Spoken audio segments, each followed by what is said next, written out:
conference where graduate students present their work, but I think it's much more than that, because many of these, you all work hard on coming up with these ideas, and sometimes you have doubts, where is this leading me, who will read this, who will ever use this, how will I be some part of some big puzzle. But from my experience of being here for about 20 years and working with Latin American studies, I want to assure you that it does make sense. You make differences little by little, step by step, and in that sense, the title of this conference, Flowing Frontiers, the Dancing Dynamics of the Americas, is really appropriate. Also, this conference is an experiment that at this moment I would like to say worked really beautifully. It's the first time that our program decided to put the organization of the conference completely in the hands of two graduate students. Before, we would have a project assistant, somebody who is part of our office who was working on it. But this year, I would like to actually introduce the two protagonists and creative agents of this conference, and that's Ramona Field and Jamie Renner. Last year, they were working on helping with the organization, and it's at that moment that it occurred to us that we could actually put everything on their lap, their minds and their hands, and that's what we did. So they came up with the idea of the general topic of the conference. They came up with the name of the speaker. They provided the additional funding that was necessary. And let me assure you, this is not an easy task now when everything is being cut. We are a public university. We have a governor who is not really looking benevolently towards topics such as flowing frontiers and dancing dynamics, no matter where.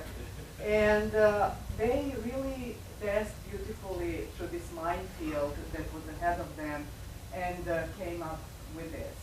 So I would like to actually give them the word and let them speak for themselves, because it's enough to have other people speak for you. So, and they're completely and absolutely capable of doing it. So please, I'd like you to stand up so that everybody knows who you are, because for many of the participants, you are just names on the email, and I would like them to see you embodied here. So thank you so much. And,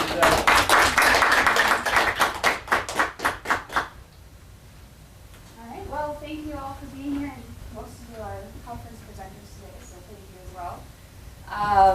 Yeah, the idea of dancing dynamics and flowing frontiers, as LACIS is an interdisciplinary program, we really wanted something that could reflect what LACIS really embodies.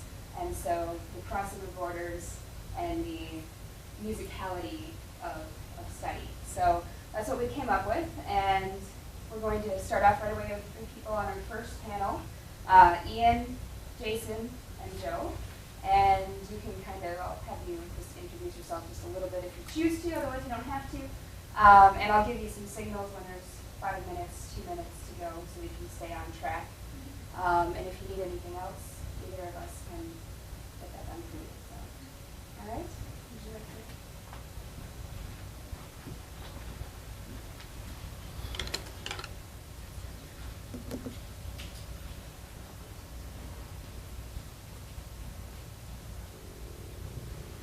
Okay, well, good morning, everybody. My name is Ian Carrillo, and I am a second-year student in the Development Studies PhD program. And this research will be, or this talk will be on some work I did last August in a village called Jericoacoara in the northeast of Brazil in the state of Ceará. it's a village that's been completely transformed from a fishing subsistence economy to an entirely tourist economy within the last 30 years. So the way of life there has completely changed within one generation. And this story kind of plays out along the whole northeast, or a lot of coastline communities in the northeast of Brazil where tourism has been the sort of mode of development and mode of modernization, so to speak. So this is just one case study. Every community is different, as I'm seeing, but this is still a relatively, in terms of looking at tourism as development, there's not a whole lot, in terms of like sociology, commodity chains, I'll talk about. This is still a relatively untouched field, so I'm hoping I can move farther into the future with this. But I want to read a quote first. This is one of the drawing selling points of Jericoacoara, where you go look at this rock called the Pedra Forada, and I think there's a similar rock in Big Sur, California. But I want to read, this is on postcards and pictures and all these, and T-shirts and things you can buy. But the president of the community council said that economic power came to Jeri because we have a product that when tourists come here, it's real. He was referring to the village's famous natural endowments, pristine beaches, giant sand dunes, picturesque rock forms that are all conducive for leisure and viewing iconic sunsets. For the past 30 years, these assets have drawn more and more tourists into the village, in the process transforming Jeri from a peasant fishing village into an economy entirely dependent on tourism. Rather than relying solely on fishing, Jeri residents now provide a variety of services related to local tourism, such as dune buggy tours, restaurants, drink vending, and retail. In short, tourism has been the engine for growth and catalyst for community change in Jeri. So some of the main points that this talk will cover will be, one, looking at tourism as part of a global commodity chain, and two, what are the community level development outcomes in these localities. And the third one I'll touch on a little bit is trying to flesh out the differences between international mass tourism and domestic mass tourism. In Brazil, the middle class has grown considerably in the last few years, and with that has the domestic tourism has also grown. And about 50% of the people that pass through Jeri are Brazilians. So the sort of idea of that this might be like a Cancun type place, this little enclave where Americans and spring breakers go, whatnot, doesn't quite play out here, as we'll see. So looking at what the traditional ideas of what a commodity chain is. This print is a little bit small, so I don't think you can read it. But the idea is that this is part of the world systems theory, in which there's the world capitalist economy has this hierarchical structure maintained through a system of commodity chains that sort of reinforce global inequalities. And so the commodity chain is a network of labor and production processes whose end result is a finished economy. So looking at the analysis of global commodity chains, we can say that it's a set of inter-firm networks which connect manufacturers, suppliers, subcontractors, and global industries to each other, and ultimately to international markets. They are principally concerned with the question of how participation in commodity chains can facilitate industrial upgrading for developing country exporters. One of the big questions is where, how, and by whom value is distributed along a commodity chain. Where is the value being extracted, and who is absorbing most of the profit? And these are the two main governance structures within global commodity chains. And we'll see that traditional analysis of global commodity chains deals with industrial goods, manufactured products, cars, apparel, shoes, toys, high-tech goods. But tourism as a service industry is a little bit overlooked, and more people now are starting to look at service a little more closely within as a global commodity chain. There are the links in the commodity chain. So service activities not only provide linkages between overlapping global commodity chains, but they also bind together the spheres of production and circulation. Services have come to play a critical role in global commodity chains because they not only provide geographical and transactional connections, but they integrate and coordinate the atomized global production process. So tourism sort of fits in with this. It's a cluster of services related to marketing, related to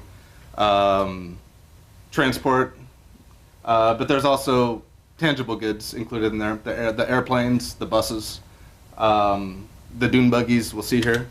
So it's a very complicated scenario. One analysis came up with this idea that people have kind of struggled to define tourism as a commodity. And right now, one of the terms I sort of like is this idea that the commodity is called the tourist's experience. And this is sort of a composition of spending of the tourist experience. And as you can see, the things that are directly related to sort of leisure, I would say, are these two: nightlife, tours, and sort of just tourist attractions. And it comprises about 11% of all tourist spending. The rest are, shopping, food, lodging, local transport, and then origin, destination, or the coming and going from the tourism destination. So it's interesting in that these two leisure activities, the traditional ideas of leisure, are the trigger that initiates the rest of the other 90% of the spending. And there's probably some cases where people do travel and don't really engage in leisure, but I don't know what that would be. Some people that don't know how to travel, I guess.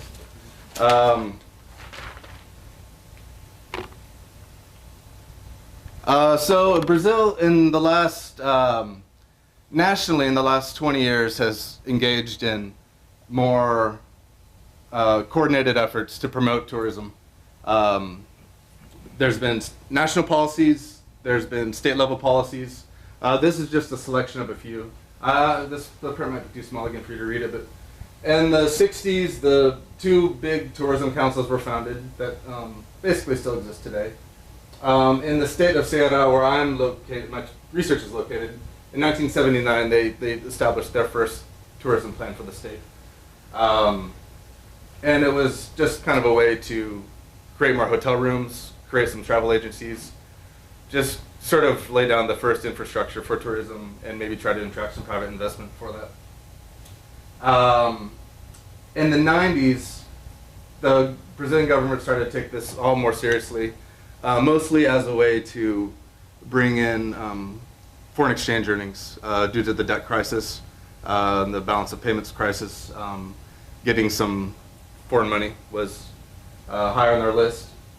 So this all started to take a more, I guess, centralized approach. It was centralized but also decentralized in that, where is it? In '93, there was a national program for the municipalization of tourism, and that was basically identifying municipalities that are relevant for tourism and sort of giving them the tools to initiate that process themselves. I don't know how much community-led development actually happened in those communities, but that was the idea. And then this program, the ProDetour Northeast National Tourism Development Program, was one of the big ones that really accelerated this tourism development process in the Northeast.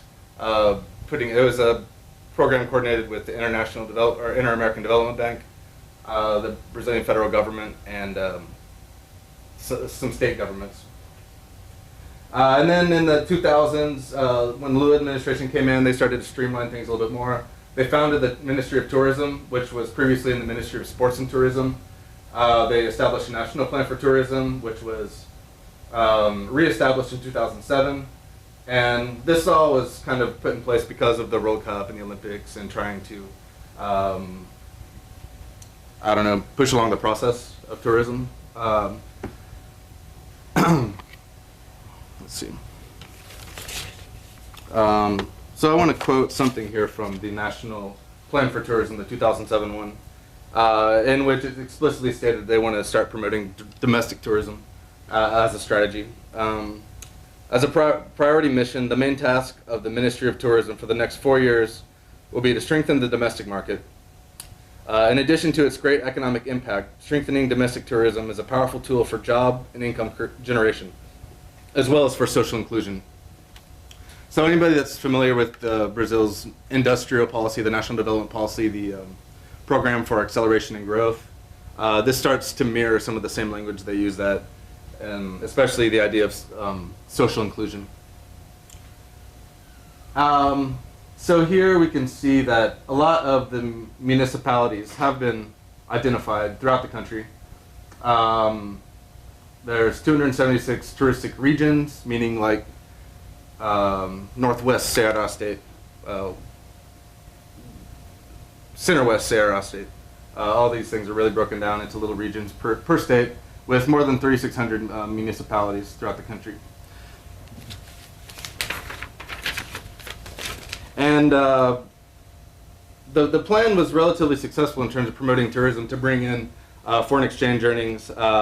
Between 1999 and 2009, the receipts for foreign tourism increased from 1.6 billion US billion to 5.3 billion. And the tourism sectors had broad rippling effects throughout the economy in terms of job growth. In spite of the fact that the tourism sector represents 2.3% of GDP, this contribution increases to 5% when one accounts for all the inputs used by the tourism complex, such as airports, ground transportation networks, and support services. Meaning that if you improve the roads for the purpose of tourism, that the roads can also support other business activities. The tourism sector accounts for 3.3% of all employment, but the tourism complex represents 6% of all employment. And for every $1 unit of additional spending on tourism, there's a 45-cent welfare gain to the Brazilian economy overall. And there's been shown that tourism can benefit the lowest income sections of the economy, as long as there's a redistributive mechanism to make sure that these benefits don't leak out to the rest of the economy, which Brazil has talked about now, done pretty well in terms of making sure that there's a formalized workforce, reducing the informal economy, and raising the minimum wage. So overall, this is domestic tourism in Brazil. How many households have a person that made a domestic trip? And overall, it has increased in every region except the Northeast and the North. So in the Center West, Southeast, and South, between 2001 and 2005, people are making more domestic trips across all income levels, except the Northeast and the North, in which it's gone down every year. It's gone down, and it's gone down in every single income level, between 1 and 4 minimum wages, 4 to 15 minimum wages, and more than 15 minimum wages. And I really don't understand. I don't have a clue why the wealthiest class are also taking less trips, or at least less domestic trips. So I don't really have a theory on that. But overall, the Northeast and the North have, or at least the Northeast, has lagged behind all of Brazil's reductions in inequality, rises in the middle class. They're just a little bit slower in pretty much all measures behind the national average. So, so looking at tourism in the Northeast, up, there's Jericoacoara up at the top. There's been a pretty coordinated effort throughout the 80s and 90s in Ceará to promote tourism, and some of it's related to this sort of reconstructing what Ceará looks like in the Brazilian national mindset. So there's been just a rebranding of the image of Fortaleza and Ceará. It's been reflective of urban upper class tastes, removing fishermen from the coastline, basically replacing backwardness in labor with modernization and leisure. Instead of Fortaleza being seen as a hot city on the periphery of a desert, it's now seen as it's called the City of the Sun, and it's got beaches. There's even a soap opera in the mid-90s that sort of helped enhance the city's image on a national scale. So looking, I don't have much time, I have to go through this pretty quick. Looking at what's going on in Jerry, there's major changes in employment and wages. In the past, as an interviewee told me, women just made fishnets and men just fished. Now there's diversification of knowledge and whatnot. There is improved infrastructure. And there's been one of the most markedly negative things that I saw was the increased segmentation of land markets. That I'll explain here in a second, briskly. So these are some of the, just a visual of some of the jobs that go on. Most of the work in Jerry is in lodging and restaurants. That comprises about 75%, 80% of, and the rest are supportive services like maybe dune buggy tours or travel agencies, some retail. These are all the drink vendors, called the Hakas. The infrastructure improvement, this is a picture of, on the top is one of the new primary schools. Here there's now that they have power, they got power about in 1998. They have refrigerators now, which has led to a diversification in diet, an easier way to feed families. Somebody told me, somebody that had grown up, in the 70s and 80s, there was like, yeah, now we can feed our family for a month without really having a lot of anxiety. So this is great. And of course, everybody wants all the modern conveniences on credit. So there's stoves and microwaves and laptops and motorcycles and whatnot. But one of the most pronounced things is the segmentation of land markets. So this is basically the main touristic area. The yellow lines are lined with some restaurants, hotels, and whatnot. And as Jerry residents, as more tourists started coming to Jerry in the 80s and 90s, Jerry residents started to they realized they could make a lot of money just selling their land to tourists coming in that wanted to invest, mostly Brazilians at one point. And they reached a point where the local residents couldn't afford rental properties because the same rental properties were competing with tourists who wanted to rent there also. So the price very quickly outpaced local wages. And about 10 years ago, there was a housing crisis where a lot of local residents just didn't really have any place to live. So there was a lot of back and forth arguing between them and the municipal government. And they reached a deal where the government donated land and houses in this area of the town. So people there pay income-adjusted rent. They can't sell the houses or the property. So it sort of solved this crisis, but it also reinforced what I think is the segregation of the town. This is where the natives live, and this is where the tourists live. So it's sort of a temporary solution, as far as I can see. And now, to buy a house there costs about 190,000 reais, 80-some thousand US dollars. The minimum wage there is 600 reais, so nobody can really afford to even buy a house there if you make the local wages. But this is a picture of one of the little houses that's being built. So they're pretty humble. Some are bigger than others. It really depends on the size of the family, what you get. I've been inside a couple of them, and they're actually pretty nice. But this is one of the most simple ones that I saw. So just to re-summarize what's going on, I didn't get a chance to cover this too much because I mismanaged my time, but there's a diversification of employment, increases in wage. There's improvements in health and education, but they still lack. People there still complain about how they don't have access to specialized health services. They have to travel maybe an hour away, maybe 4 hours away to do something more specialized. In education, there's not a whole lot of access to higher level education. You still have to go 2 or 3 hours away, and most local families can't afford that cost. And a lot of people in town don't like the local doctor. They don't think he's good. So that's something a lot of people complained about. The increased consumption levels, I think there's a threshold there, but one person said to me, yeah, we make money and buy more things, but why?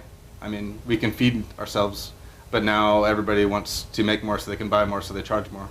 And in the past, you know, money just didn't matter as much. So there's a little bit of romanticizing of the past.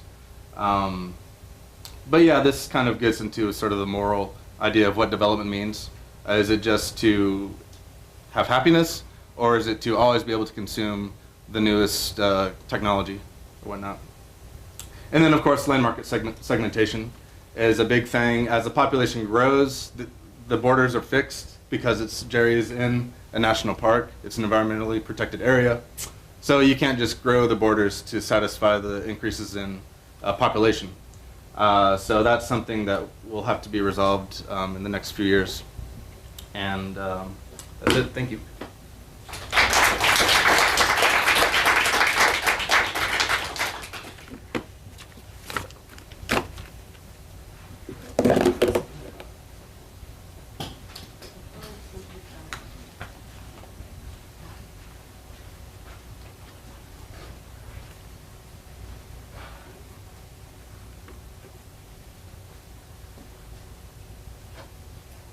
Hello everyone, thanks for being here. I'm Jason New. I'm a third-year PhD student here in the Geography Department right across the street in Science Hall.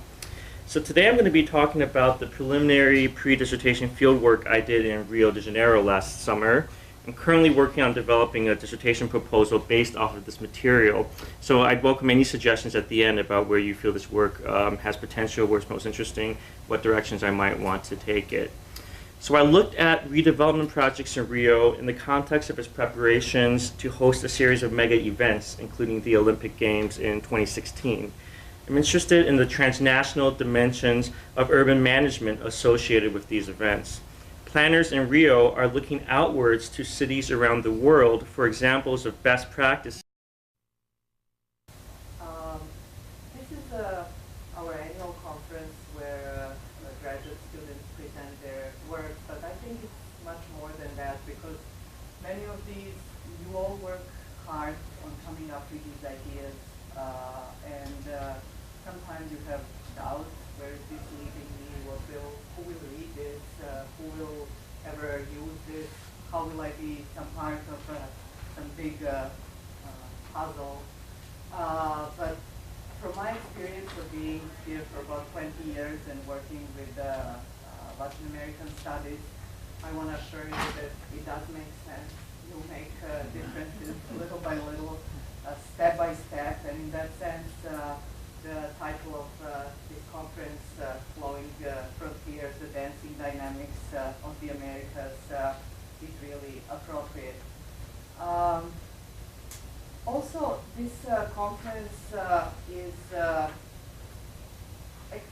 an experiment that at this moment I would like to say worked really beautifully. It's the first time that our program decided to put the organization of the conference completely in the hands of two graduate students. Before, we would have a project assistant, somebody who is part of our office who was working on it. But this year, I would like to actually introduce the two protagonists and creative agents of this conference, and that's Ramona Field and Jamie Renwer. Last year, they were working on helping with the organization, and it's at that moment that it occurred to us that we could actually put everything on their lap, their minds and their hands, and that's what we did. So they came up with the idea of the general topic of the conference. They came up with the name of the speaker. They provided the additional funding that was necessary. And let me assure you, this is not an easy task now when everything is being cut. We are a public university. We have a governor who is not really looking benevolently towards topics such as flowing frontiers and dancing dynamics, no matter where. And they really danced beautifully through this minefield that was ahead of them. and came up with this. So I would like to actually give them the word and let them speak for themselves, because it's enough to have other people speak for you. So, and they're completely and absolutely capable of doing it. So please, I'd like you to stand up so that everybody knows who you are, because for many of the participants, you are just names on the email, and I would like them to see you embodied here. So thank you so much. And,